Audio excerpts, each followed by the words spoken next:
Hi guys, this is Shilpa Mittal and this video is for 12th class students. हम ring topology के बारे में बात कर रहे हैं, जिसमें हमने रिंग टोपोलॉजी की डेफिनेशन पढ़ ली है, उसके फीचर्स क्या क्या है, क्या रिंग टोपोलॉजी की स्पेसिफिकेशन है वो हम पढ़ चुके हैं और हम उसका डायग्राम देख चुके हैं कि जितने भी नोड्स होते हैं वो रिंग फॉर्म में कनेक्टेड होते हैं और इसमें किसी सेंट्रल हब की जरूरत नहीं होती है। अब इस टोपोलॉजी को कहाँ कहाँ स्टैब्लिश किया जा सकता है और इसके क्या एडवांटेजेस है, क्या बेनिफिट्स है, क्या लाभ है हमें और क्या डिसएडवांटेजेस है, इसमें क्या कमियां हैं जो इसको मतलब इतना पावरफुल या इम्पैक्टफुल नहीं बनाती है, उसके बारे में पढ़ेंगे हम।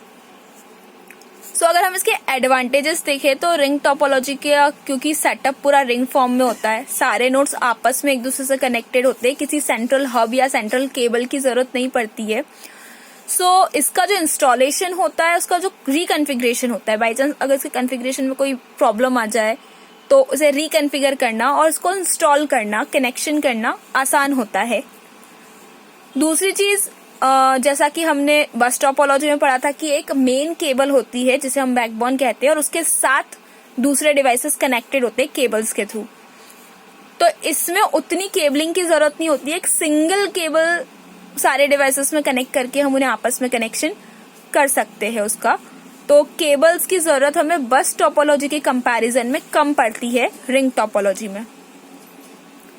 और क्योंकि जैसा कि मैंने बताया कि एक नोड सिग्नल को रिसीव करता है एंड देन वही नोड उस सिग्नल को ट्रांसमिट भी करता है आगे, तो जो आपका सिग्नल है वो डिसकंटिन्यू नहीं होता, आपका जो सिग्नल है वो बीच में ब्रेक नहीं होता, क्योंकि सिग्नल बार बार रीजनरेट हो रहा है। हर एक नोड पर जाकर आपका सिग्नल रीजनरेट होता है, तो किसी भी तरह की इंफॉर्मेशन का करप्ट होना या किसी तरह के डेटा का मिस हो जाना, उसका छूट जाना या नहीं पहुंच पाना नोड तक, वो बहुत कम हो जाता है, उसका रिस्क बहुत कम हो जाता है।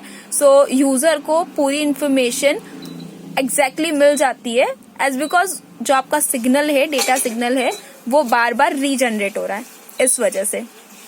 सिग्नल डीजनरेशन इसमें बहुत कम होता है, जो कि हमारे लिए बेनिफिशियल है। ये तो इसके कुछ बेसिक एडवांटेजेस हुए। अगर हम इसकी डिसएडवांटेजेस की बात करें, इसके नुकसानों की बात करें या इसकी कमियों की बात करें, तो क्या हो सकते हैं वो।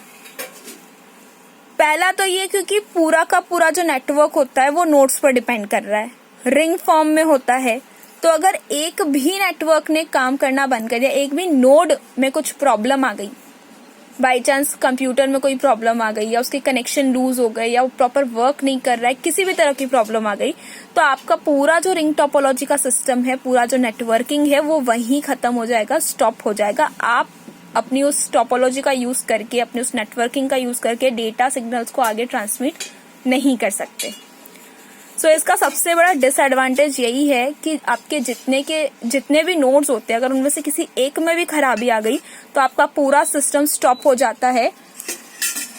दूसरी चीज, आपके पूरे सिस्टम में मान लीजिए 10 नोड्स है, 10 कंप्यूटर्स आपने अटैच कर रखे, अगर उनमें से एक खराब होता है तो सिस्टम तो पूरा का पूरा बंद हो जाता है, सिस्टम आगे ऑन ही नहीं हो पाएगा।